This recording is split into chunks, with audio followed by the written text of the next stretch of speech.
అంగవైకల్యం ఉన్న మహిళలు తల్లులు కాలేరు అంటే తల్లి కాలేదు అని ఒక అపోహ ఉంది బయట. అవును. ఆ విషయాన్ని మీరు ఎలా అధిగమించారు?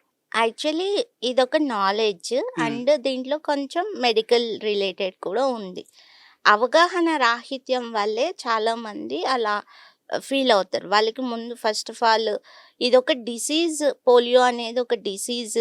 అది కూడా జన్యుపరంగా అవుతుందేమో అనేదే మెయిన్‌గా డౌట్ అందరికీ సొసైటీలో.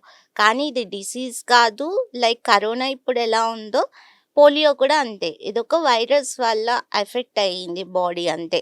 అది బోన్స్ మీద ఉంటుంది కానీ ఇంటర్నల్ థింగ్స్ పార్ట్స్‌లో కానీ మనకేం బాడీ పార్ట్స్ మీద ఎఫెక్ట్ ఉండదు.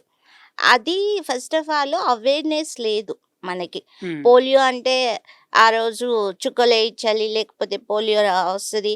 అలా ఎందుకొస్తుంది పోలియో అనేది కూడా చాలా మందికి తెలీదు. అక్కడే ఆగిపోయాం మనం. హ్మ్. ఇక దాన్ని దాటుకొని మళ్ళీ ఒక మదర్‌హుడ్‌కి వెళ్ళాలి అనే క్రమంలో సో, ఒక డిజేబిలిటీతో డిస్క్రిమినేషన్ ఎలాగో ఉంటుంది.